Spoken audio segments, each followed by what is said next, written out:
Hello, a very good afternoon to you. Dr. Bheri Ramsarran here, coming to you from the studios of Channel 65 or MTV, right here on the coast, the well-developed coast of the nation, coast of Guyana, where we have brilliant sunshine after some rains over the past few days. I hope you've been enjoying the sunshine and the rain, and that it has caused you no difficulties, no flu, no sniffles and coughs and so on.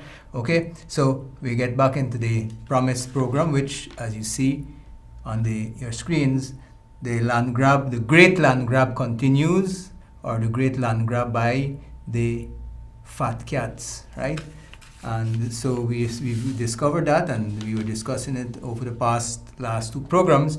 And because the material is so substantive, I promise that we will serialize it and bring it to you every now and then, and allow you to comment on that, those details we bring to you, and so comment on the responses that you would have been hearing, because we know that once MTV and once this program Getting It Right raises such issues, and of course as covered and pushed by the weekly press briefings of the leader of the opposition, Dr. Bheri Ramsarran, that you will get such responses, right?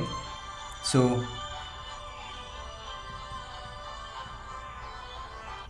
yes, remember that cell phone will only be operative in the next 10-15 minutes. Yeah, so we decided that we will stretch it out so that you will be able to respond to the responses of those persons, those fat cats. And of course, I will be giving you a list of the fat cats when I get the Mirror newspaper. The Mirror newspaper is out this weekend. We'll be showing you a copy. I will be referring to my copy here, and the operator will be bringing his. But in the meantime, I want to put a little tidbit, a little additional thing before we get into the political meat of the business, of today's business. You see I have my little brown paper bag. It's not a joke, it's serious business. This is about saving saving the planet. It's a big move now for going back to paper bag. Apparently the humble paper bag, like yours truly's humble paper bag, is going to save the nation. What is that? It is degradable, biodegradable. It's not plastic. And I remember I recall that, or I saw on the roads now busy crowds with big plastic bags, with shopping sprees, madness galore for the next few weeks. So I thought, could we make a small contribution as a national program, with one of the longest standing national programs, Getting It Right, from the People's Progressive Party, by urging you to use the humble paper bag. It's reusable. Even the handles are made out of paper stuff and so on. And to help us, just one little thing each one of us can do. So I just thought I could do a light the moment, and you can comment on that. Get your own little paper bag. Somebody served me with this paper bag and promised me to get an even bigger one. But as a batchy shopper, this paper bag sometimes is very adequate. But I'm quite happy to have bigger paper bags. Why? It means that we will move towards less and less use, and then stopping the usage of plastic bags. Plastic bags take decades, even centuries to degrade, depending on the material they're made of. So let's help the green trust, and by practical things. You still need a bag, take your own paper bag. You still need a bag, recycle your own paper bag. It's recyclable, right? Unfortunately, it's not washable, so you can take extra care to put the stuff in the bag in the first place that don't leak, or simply put it out in the sun to dry. I'm speaking as a professional bachelor who has been using the paper bag in that fashion for many, many years. But let's get back to today's topic. You've seen it on the screen. The great land grab by the fat cats. And let's go back to a little bit of vocabulary. Every session now, every program, we will be giving you some vocabulary, and every 2-3 programs afterward, we're reviewing it. Fat cats. Right, I think that is a new term we've learned over the past 3 or 4 weeks, coming out of the Getting It Right experience. Fat cats, it's caused quite a furore. A lot of people not a lot of people, but identifiable people who are sympathetic in their contributions to the PNC, APNU, AFC, Granger, Nagamutu, Ramjatan government, have even suggested I stop using the term now. It is so effective.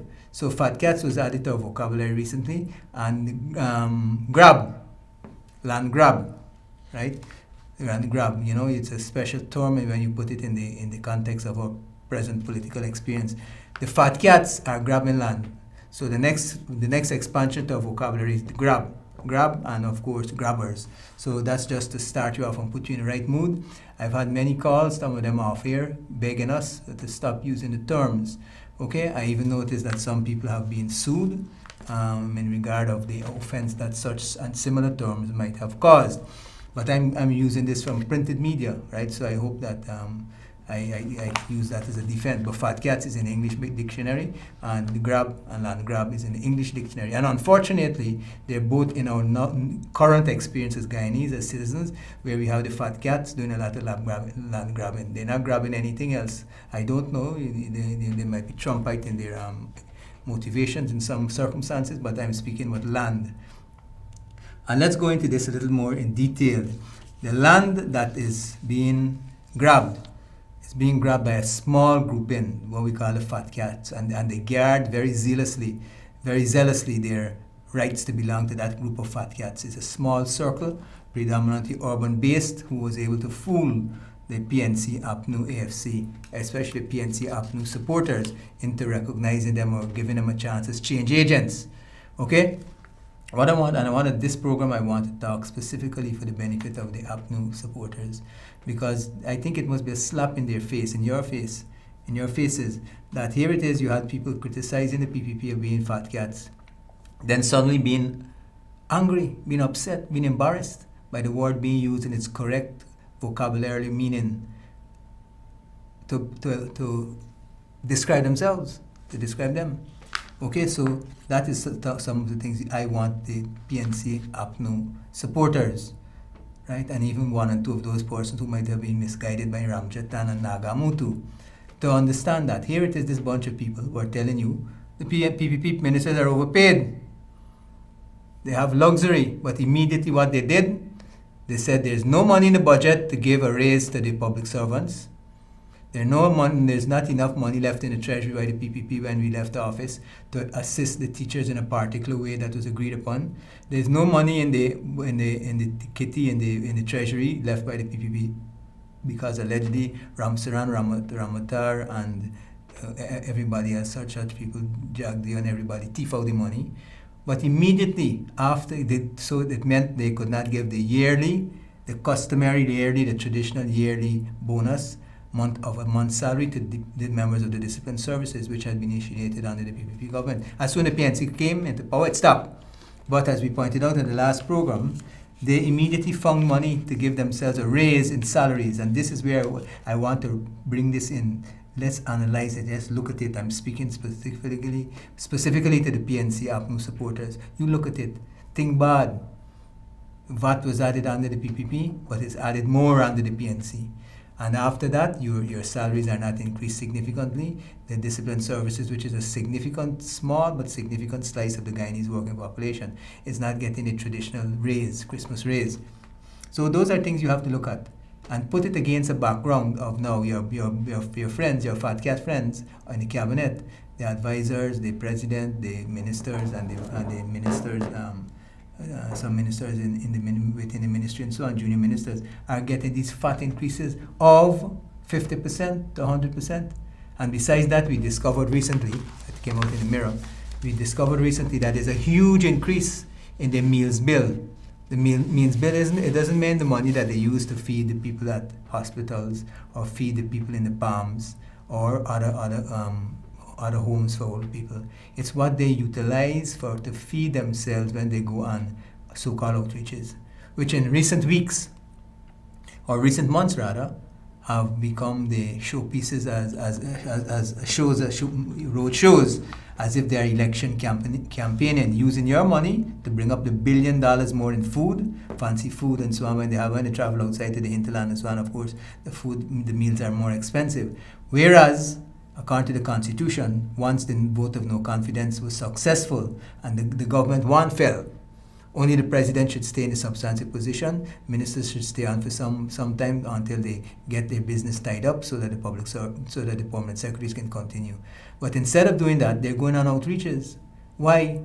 Many of my supporters, many of my well-wishers, and many of my persons who call in and who we meet on the road, in the markets and so on, they're saying that these commentators, these ordinary Guyanese, think that is because they know that it's the last time, that they're not going to get it again. So they're going to lose the next election, so they're feathering the nest and fattening themselves properly. And they agree with me in calling these things fat cats, right? So here it is, no money for these things that the PPPC had started, especially what's very hurtful for the special programs, financial transfer programs that the PPPC had started towards the end of its, towards the years before 2015, to support particularly vulnerable people, like who? Old people. And children in school, where especially of single parents. Remember that they took away from the old people the subsidy that they, or the assistance, the financial assistance that the PPPC government had been given for sometimes of $10,000 per person, per old person, and so on, to assist them towards their water rates and so on. So the school children who are particularly vulnerable, but of course this money was given not only to those, but to anybody who wanted it. We did not discriminate. If your parents were wealthy, if your parents were well off and they didn't want to accept it, well, hurrah, you're a good guy, you refused it. But if you, as a Guyanese, you wanted to take it, you took it like everybody else. I'm referring to the $10,000 for school children that was being given to each child. So if you have 5 children, you get 5 by 10, 50. If you get 10 children, and so on and so on. So it was given not to a parent, but to not to a family, but to the child, that child in school. The system, in minor ways, of course, $10,000 is not much when you look at it, but it's better than than nothing. And at the same time, it was very much welcomed by the parents, especially single parents. And by single parents, I do not mean only the mom or dad, who can, especially moms, single moms, but sometimes you have in our culture old grannies who are taking care of the children, and is virtually the head of the family as far as the children are concerned, and that is the person. She's old, you're getting only a little pension. The $10,000 per child that she might have been taken care of was very much welcome. That was immediately slashed. Immediately slashed. The positive money transfer to the Guyanese people, the vulnerable groups among the Guyanese people, and automatically, almost instantaneously, shoot up. You ain't got money to do this, but you got money to do what? Point B. That is, giving the fat cats more salaries. Those are things that the PNC APNU supporters need to look at. The PPP told you about it before. We know what you're speaking about. We know their patterns, and we think that it's even more intense now because they're not certain of being in government for more than one term. And then ask yourself, or ask them, many of them now are ashamed of certain things, and they come in to meet the people towards. For several years, they weren't meeting the people. For several years, President His Excellency, Mr. Granger, was not meeting the media as expected. Suddenly, these things have increased. This is because of the pressure they recognize coming from the ordinary persons and from the media and from the political parties in the opposition, right? So that $10,000, the intention of the People's Progressive Party Civic Administration was to raise it gradually, because we saw how things were coming. Agriculture was improving. We were building back certain things that we had been destroyed under the PNC, and at the same time we know that somewhere in the near future oil would be there. So you're giving these people the monies. As a matter of fact, it's the PPPC who initiated this big oil rush under the Jagan government, when they have made certain arrangements, certain legitimate and acceptable arrangements between the government, between Guyana and the companies to explore, to do certain studies to decide if it was viable, right? So here it is. The drastic contrast, especially speaking now to PNC supporters. You can't get money, your children can't get the money because they have the treasury allegedly was scraped dry by the PPPC government. The PPPC had fat cat salaries, therefore they were bad people. They were not leading the nation in the best direction. But suddenly they are fat cats too, these same fat cats, and the cabinet especially. So those are things I don't want to rub it in anymore. I just want to point out that there's another concern that is popping up, not from necessarily the political leadership at first, but I pick this up in places like the market and churches. Sometimes I don't go to church per se, but when the audience is there, we will pass our mirror out, we pass out the flyer, or plan for posterity, and it's a good area. You can have a lot of people congregated, and you get to give them easily and to interact with them. So I've heard even people in churches, people in schools, people in the taxi parks and so on, waiting for the minibuses, waiting for the taxis, raising these issues, knowing that they know the PNC, as you know the PNC, as even the smallest child still knows the PNC, although they're young. Famous for rigging or putting off elections. Famous for rigging or famous for putting off elections. Both phenomena are in their blood, in their DNA, in their genes. So they're asking, with all the antics we see now, with all the slaughter in certain directions by the administration, is there a move afoot to quietly fix things and arrange things in such a way that the elections are postponed? Because remember when Granger finally was President Granger, His Excellency President Granger, was forced to announce a date, it was grudgingly done so. Like it's a big secret, and he gave a whole set of permutation and calculations why he was waiting for it. Now apparently he's waiting for his Attorney General to give him more pronouncements before he does certain things like dissolve Parliament and announce certain other milestones that have to be done in the run-up to an elections. So you might want to comment on these issues. And the second one that is raising its head now is this. Jordan has failed to hand over full budgetary allocation to GECOM. If the operator has that front page of the Mirror, you can probably bring it up. It's right down at the bottom. You got to get your copies of Mirror and share it. Share it if there are not enough copies. Share your Mirror with your neighbor, your friend, your schoolmate or whatever. Jordan, the one in red with the red background at the bottom, Jordan has failed to hand over full budgetary allocation to GECOM. Is this something that's a little lapse that will be easily fixed in the near future? Or is it part of a bigger strategy? MAD, maximum administrative delay. Is it this part of it, a multi-pronged approach, a multifaceted approach to put off the elections? And I'm not saying that the PPPC thinks this. I'm saying we must think everything, including that, and more so since this informs the opinion of the general population. Many people all across the place, they say, "Man, you don't bother. After Christmas and Marshman, you think Granger got time for elections?" In other words, some people are saying it's a hoax. I very much hope that it is not. I'm willing to stand by this mistake if I do too.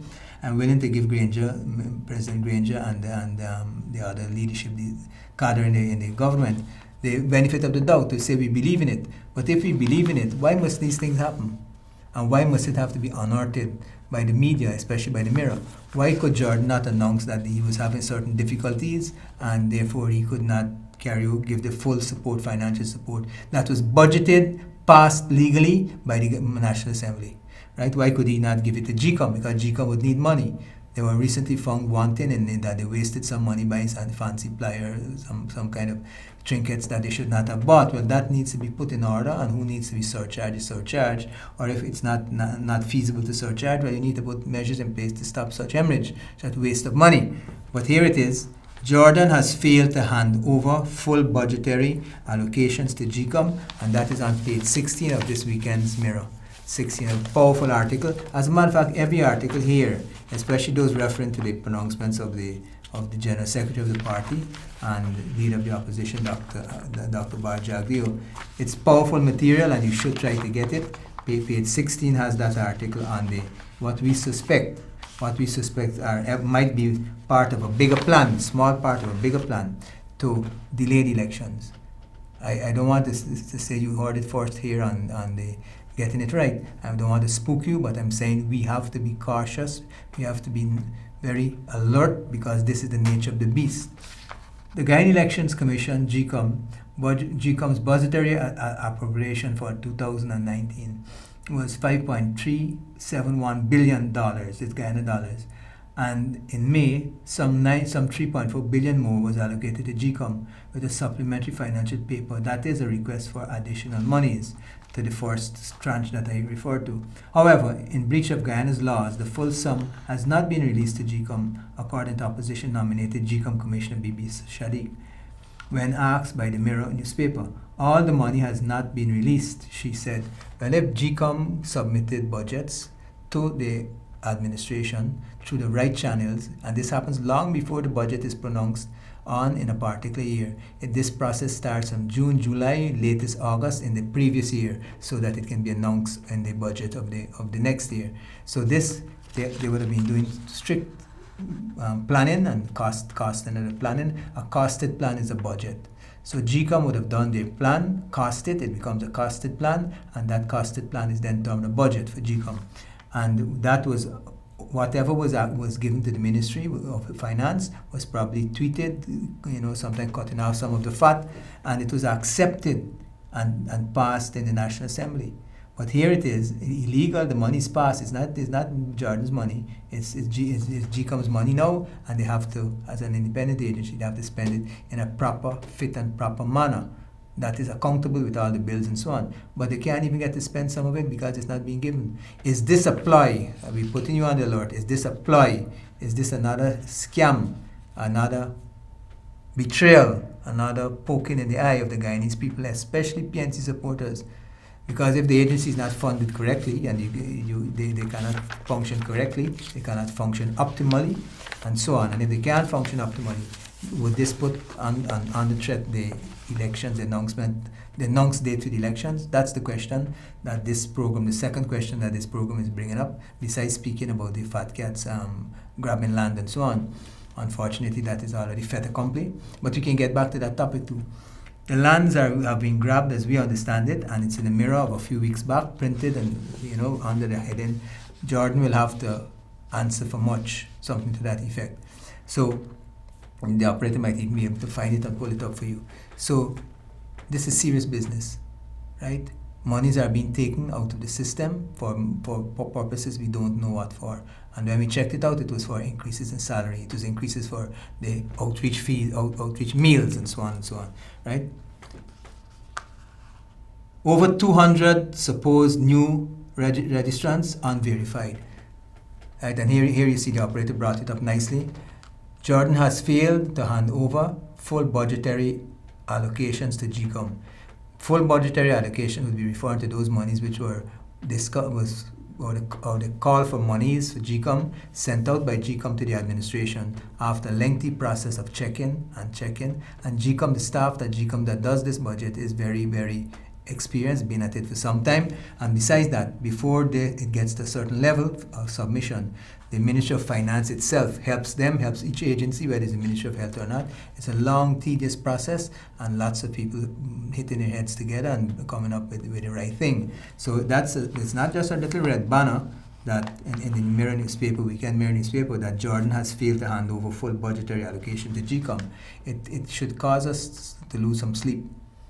It should cause us to lose some sleep, because if you're reining in GECOM from doing what it planned to do on a budget which was given to you as a Minister of Finance, and you okayed it, that's the only way that these monies allocated could have been appropriated to that agency. So that is something that you should look at, especially when in this newspaper, this Weekend newspaper is very powerful, especially when we feed into the next quotation, next headline. But Nandalal questions coalition's motive with appeal of High Court ruling. In other words, Mr. Nandalal, that means Mr. Anil Nandalal, honorary member of Parliament, and of course previous Minister of Legal Affairs and Attorney General, and he's raising this notice or this alarm or this concern on page 3. On Nandalal's questions coalition's motive with appeal of High Court ruling. In other words, are they using another aspect of MAD, maximum administrative delay, in doing a most, probably it might even be termed abuse of process, abuse of the court, waste of the court's time, that forces Mr. Nandalal to question in the House registration case. Nandalal questions coalition's motives with appeal of High Court ruling. So when you appeal, it has to be heard, and so on, it has to go through a certain process. That process can run into several different glitches. Along the way, documents not available, personnel not available, and so on and so on. And he says, and the Attorney General's contention run counter to the President's proclamation that elections will be held on 2nd of March 2020, and seeks to reverse everything that GECOM has done thus far to advance the electoral process, all of which were done with the concurrence of the government's commissioners. That is to say, the claims and objection period, the compilation of the list of electors, RLE, which is ongoing, and the naming of the 10th of January 2020 as nomination date. According to him, that is Mr. Nandalal, the court agreed that the narrow compass of the appeal is confined to whether Chief Justice was wrong in her pronouncement that names should not be removed from the NRR except in accordance with the Constitution. Remember, we had it, so it ties into another little mischief. They were hoping to knock people off the list if they were not present at home during the current registration process, and that's still another bone of contention. So we need to bring that to your attention, and you might want to share your concerns or your lack of concerns about this if you think it's quite irregular, and we're thinking it's not fit and proper, right? That this should be happening, that the minister should be holding on to funds that were allocated, officially allocated by the administration. So those are things that we need you to speak on, and I need to tell you this for even as we speak. Many other aspects of life are moving on at a pace. Our plan for prosperity, the manifesto of the People's Progressive Party to the upcoming elections, the manifesto was launched a few weeks back, and here you're seeing excerpts of it. You'll find many young people, and some older folk too, dressed in the red t-shirts, the signal color of the PPP, walking all around, especially in Georgetown, the East Coast, East Bank. I think some work was done in Linden, and they're sharing out this document, free of cost, of course. And this is a little snippet, a little glance into our plan for prosperity, and these are excerpts from the PPPC's manifesto for the 2020 to 2025 period. And so those are, you should be eager to get them when you see them on the road. We're asking them not to do it while cars are, the people sitting in cars, especially if the cars are parked at the major road. We don't want to cause any kind of otherwise unhealthy situation. And therefore you can look forward to them coming to your homes. I'm told that we did dispatch so far almost 20,000 of these. And of course, a few weeks before we were distributing probably 50, I know the 28, 20, about 30,000, I'm told, right across the country of a flyer, and we hope that the flyer can be read and influence as much as 10 persons. So that's quite a lot of work being done. The flyer, of course, was a one-sheeter with both sides of the paper with information, especially concerning the points in a bullet point form of what the PPP will be promising in its manifesto to be fully released in January. So if you still have those, consult them. And I mentioned in this point because I want to say a heartfelt thank you to the scores, probably hundreds. As a matter of fact, in one case, we are seeing that you might, at any one given time, if you were to count what's happening in Berbice, in Linden, in Georgetown, on the East Coast, and on some parts of the East Bank, you might have had almost 1,000 activists in red shirts out and about, right? They've been doing some good work in the centers of the city, for example, walking along Church Street and passing the flyers out. And of course, very good work outside the customs building on certain afternoons, when everybody pouring out to the customs building and the traffic is coming in both directions of the bordering the avenue. It's quite a congested situation. And then of course there's schools in the area. So it's very, very good that the young people, especially just in the red shirts, we'll call them, are very active in that area of the city, and they're being interacted and being very visible. The PPPC is in full elections mode. That was pronounced on by the leader of the party and the leader of the opposition, Dr. Bheri Ramsarran, several months ago, and there is no let up to it. And I want to tell you, even as we speak here, in certain areas of the city, you have small teams, 10, 15 members, in the red t-shirts teams who are coming out. As a matter of fact, I'm a member of the Campbellville group, and if I was not here, or if I did not have to be here to be speaking to you great people out there, I would have been in the Sheriff Street area now with my team. Look out for them there, you people in Sheriff Street, and get your copy of the snippets. Right, a quick glance as it were at the full budget, the full manifesto of the PPP, which will be officially released sometime in January. And of course, you will see at the bottom of the excerpt of our plan for posterity, they have the things that are emphasized. And in this substantive document, it's given a brief little description how the PPPC will use its skills, its reach, and its political influence, and its prowess, economic prowess, to achieve these. More jobs, less crime, better education, reduced cost of living, no more 2 a.m. curfew, no VAT on water, and we're going to come back to those. Own your own land, no new taxes, restore bonus to joint services. We're going to come back to that one, we touched on it already. Restore bonus to joint services. Free university within 5 years. Reopen sugar estates. That's another one that we should be coming back to because there's a big discussion especially by some what I now consider to be pseudo intellectuals, as could these sugar estates be opened? A good example we should want to analyze is the Skeldon experience, because Skeldon, and I'm deviating a little bit from speaking on the manifesto, Skeldon was not only to produce sugar, the sweet brown thing or the sweet thing, it was supposed to add electricity to the grid, board in the bagasse, or biofuel, and so on. So even if you are expanding production, it was not necessarily for sugar, but other things that can be gotten out of the sugar making process.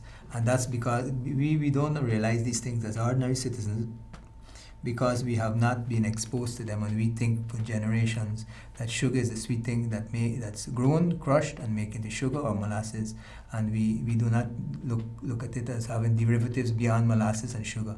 But it can be ethanol, and ethanol can be mixed with the traditional fuels like fossil fuels, like gasoline, diesel, I think too, to power special engines in motor cars. So it would be good if we were to glance one day at Skeldon. For example, there's something in the Skeldon areas, if I recall well, when I did my research on it, the Sukram pastures, which were, I think, so in that area, generally, not necessarily these pastures, but nearby, Guy Sucre was given the task of developing some of the land so that two existing cattle rearers association could benefit. The cattle rearers association did not have the capacity, not managerial, not equipment, not experience, not training to do it. For example, creating mounds, opening some drains in the backlands, and that area I refer to as the pastures. And those two cattle rearing associations, or co-ops, I think it might be a good term to use, were happy. So when you see that Skeldon is not functioning, Skeldon is not developing, it was having problems in one area of its mandate. But for example, it was pushing power into the grid, and that should have been making the national grid more reliable and power cheaper. So that's I thought I should bring that out when we spoke here in the manifesto. Reopen sugar estates, revise VAT on building material. And especially now at Christmas time, when Guyanese usually do the usual cleaning, brushing up, and sprucing up, you are going to feel the full impact of what we're talking about. In the previous months of the year, you were hustling to get other things done, but now that you want to fix that window, repair that step, fix that gutter, straighten the zinc on the roof and so on, get it sorted out, you will find that there is a VAT that will make you wonder, how did the prices jump so high from last year, or even from the year a few years before when I made these repairs. So we will be reversing VAT on building materials, with special emphasis on helping the people who are going to own their homes for the first time, or young homeowners who own a home from one of the programs the PPPC had, for example, house lots, getting house lots to them and they build in their own houses. But now time has flown so quickly, 5 years, 10 years, that they might be needed to repair or expand. So this is one of my particular sweet points here in the manifesto. Reverse VAT on building materials, and it's of course in one of the little yellow notes at the bottom of the paper that we're distributing. And of course the paper is a review, or a kind of synopsis, should I say a better word, of the manifesto, the full manifesto that will be released in January, the PPPC manifesto. Reverse VAT on building materials. Daycare for working mothers.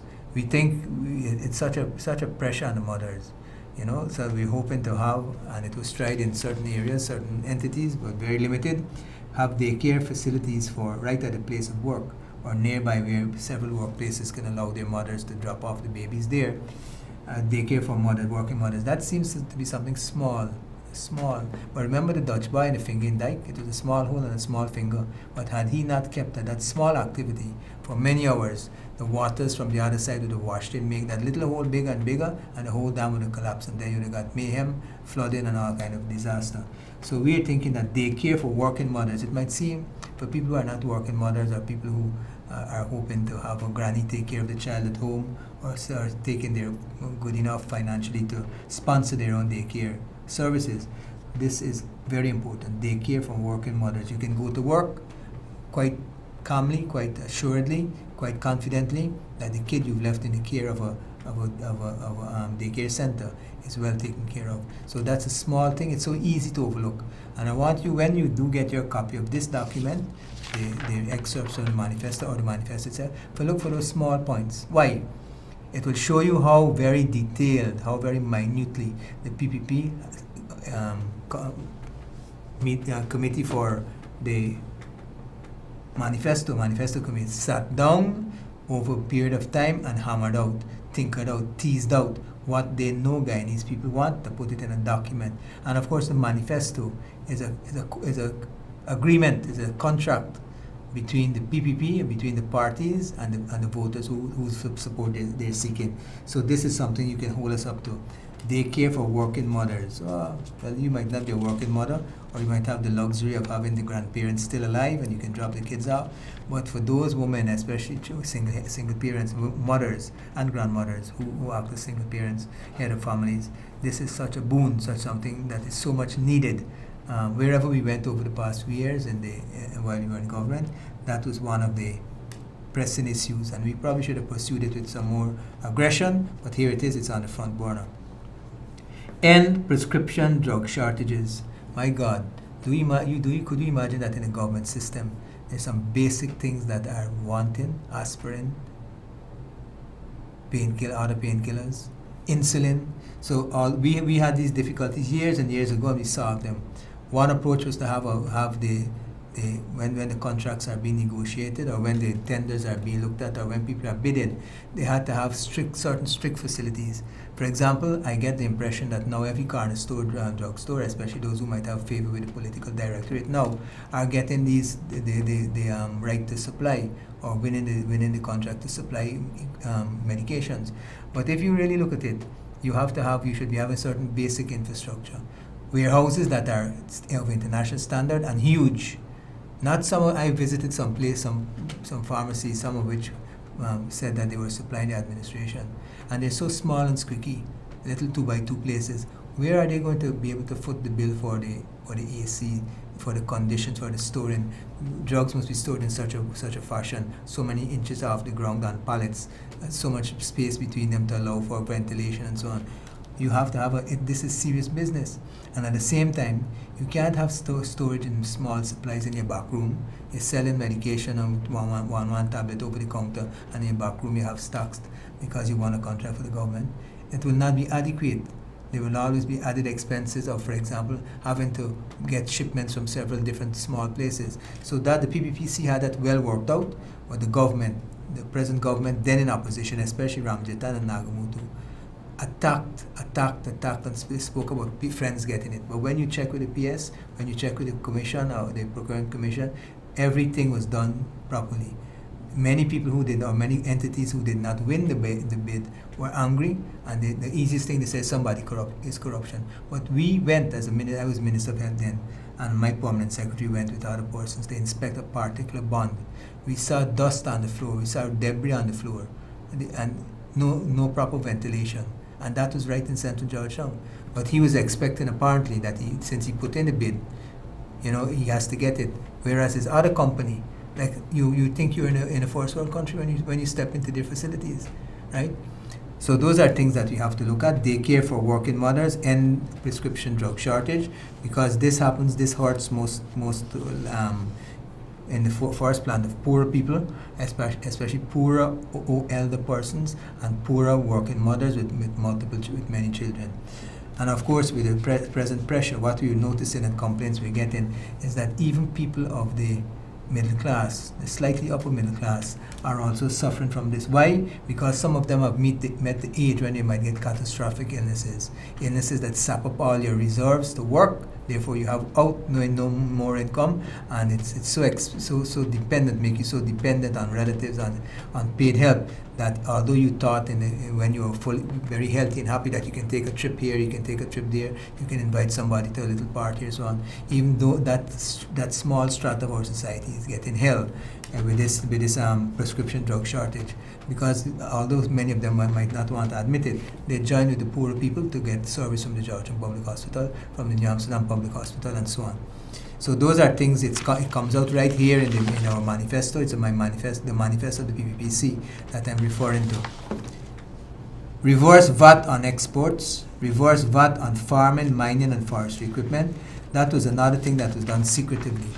The opposition then, now government, was pushing that they want to free up the productive sectors, give them incentives, which allegedly the PPPC was not doing. But here it is, quite secretly, they're putting on taxes on the big heavy equipment that you need to bring in to do this stuff. We flip the page and you see 50,000 new jobs. That's promised in the manifesto, right? And there's an indication of how this can be done, how you can make it attractive for people to stay here, and if there's certain basic infrastructure, making certain road links, for example, to make traffic more manageable, and taking away that gruesome experience, almost gruesome, a strong word here, of being trapped in traffic jams for hours and hours.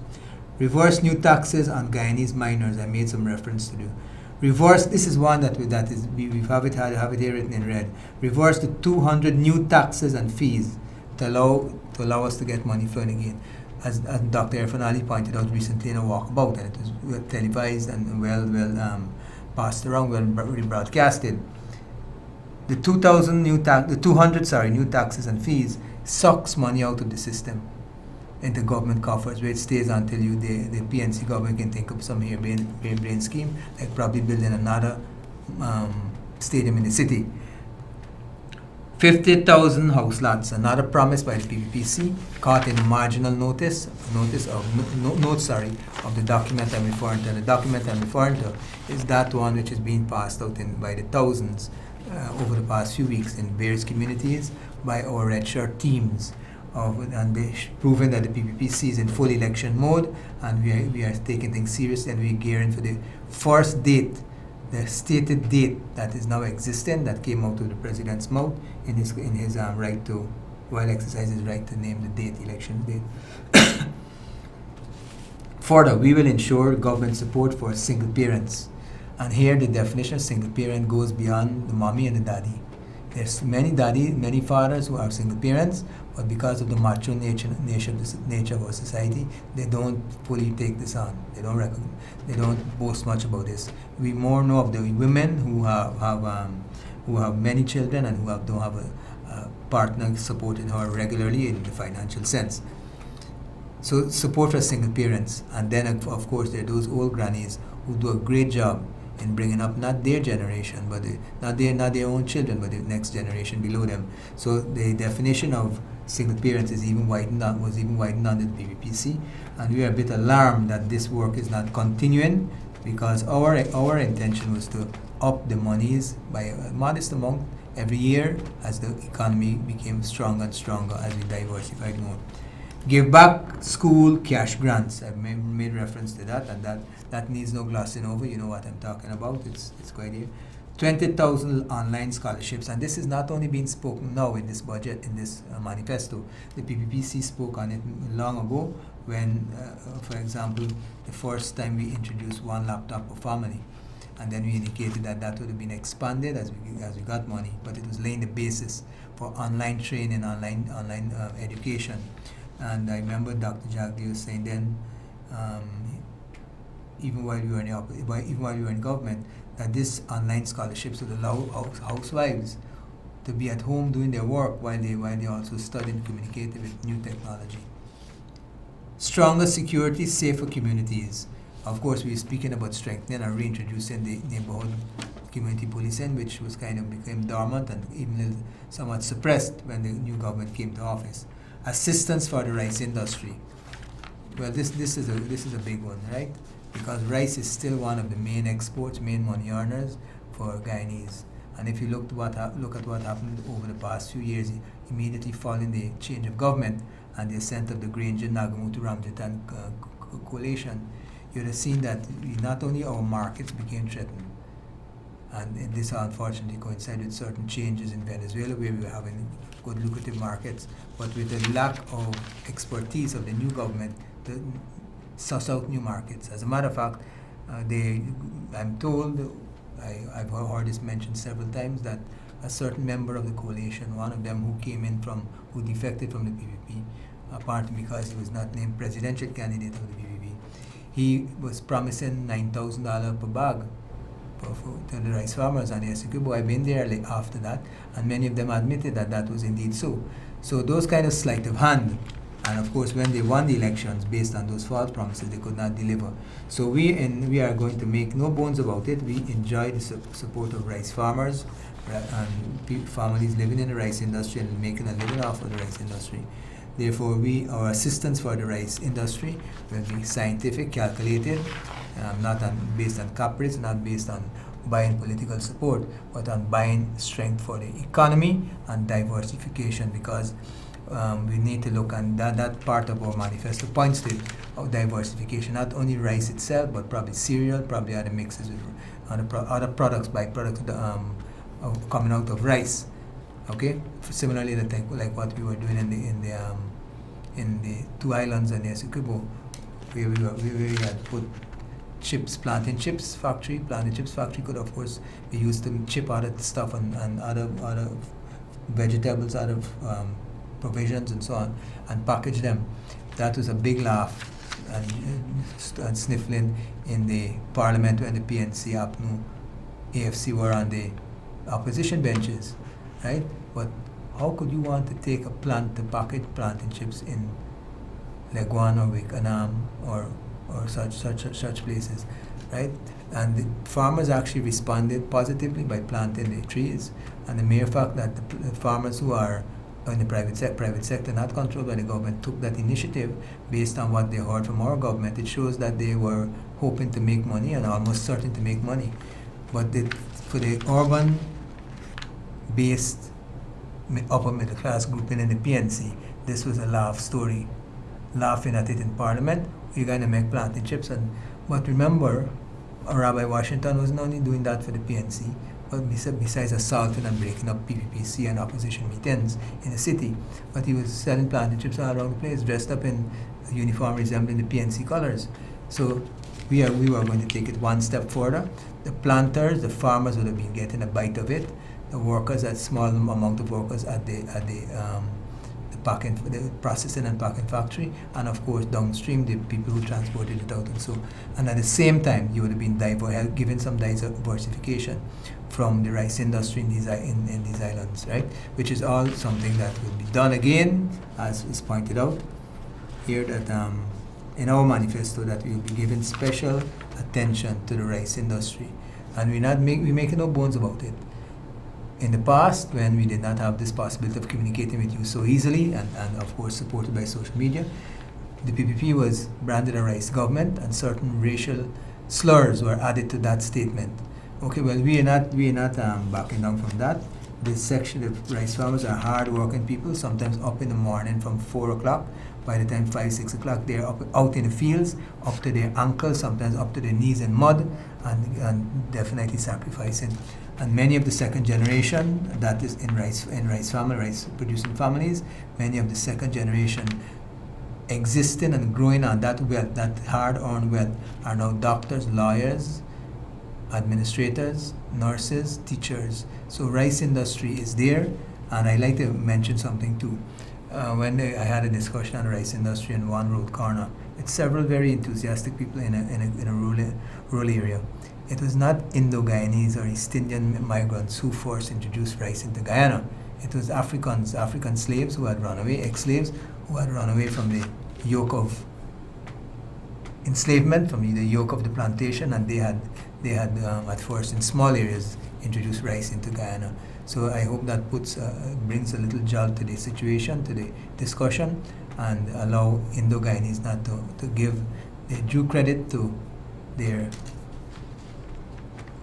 the people who previously planted rice. Of course, it was on a small area, small extent, but I just thought I should mention that. Right, rice in the blood, whether you're Afro-Guyanese or whether you're Indo-Guyanese. Unfortunately, due to the developments in a certain period of our history, the Jagan government was known as the rice government, and of course another government where there was certain slurs used against it to describe the rice farmers in ethnic terms, derogatory ethnic terms. So, making our government system more accessible, inclusive, and open to all. These are some, and the operator might pull it up from time to time. This is the document I'm introducing to you, a preview, a runner-up to the full manifesto, which will be released sometime in January. And it shows a special emphasis on the diaspora. The diaspora meaning Guyanese who are overseas, And by this, we don't mean that we want overseas votes and to reintroduce overseas voting. But that was a big scam under the PNC especially. As a matter of fact, I want to remind you before I go on to discussing the diaspora as part of a subhead, a major subhead in our manifesto. I might say not as a major subhead, a major heading, a major section in our manifesto, because there are many. As a matter of fact, there might be many Guyanese overseas living on a regular, permanent basis as they are in Guyana. And if you take their second generation and third generation of Guyanese born overseas, it might be more than our local living population. So the diaspora is one of the things that we need to look at, and we need to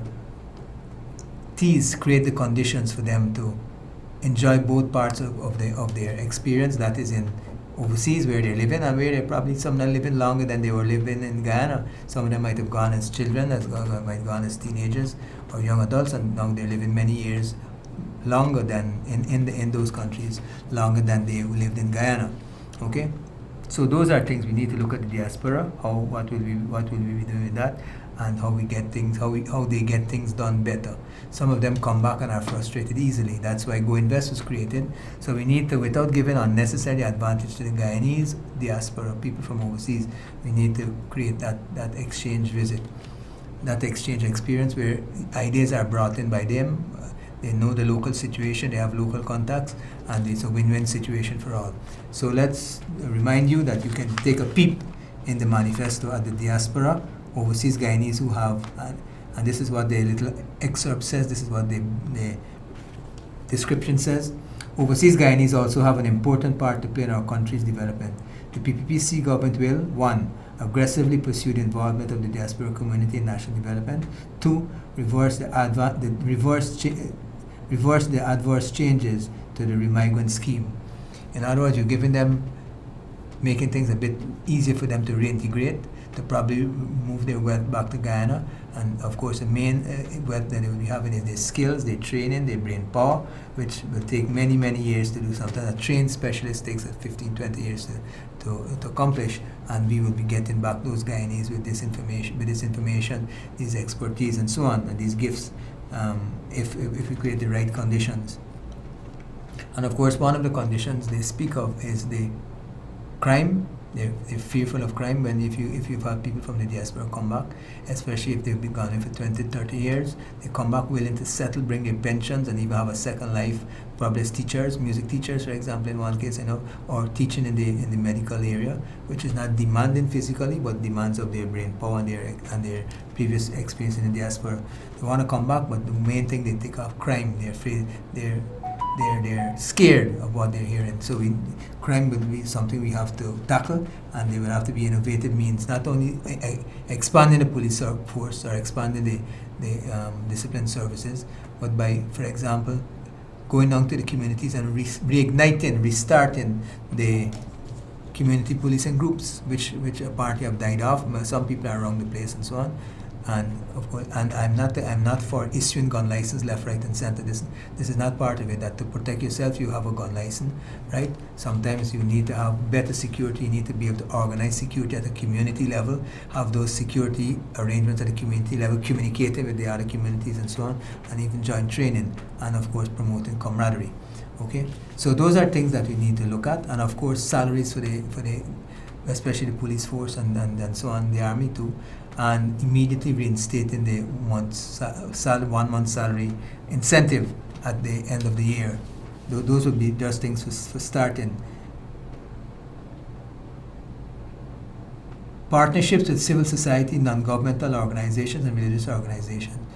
We recognize that some issues in society are best tackled through partnerships. As such, we will work with civil society, we meaning the PPPC, I'm reading from the manifesto.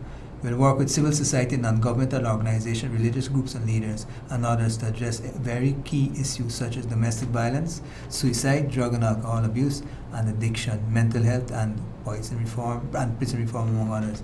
The PPP will support NGOs and religious organizations who provide for seniors, children, and women, and the joint services veterans. We will re-establish a permanent mechanism for meaningful and regular engagement with the private sector and civil society for the involvement as developmental partners. So we're trying to harness the expertise and the inclinations of practically everybody through, for example, partnerships with NGOs. You see, NGOs have a very unique feature.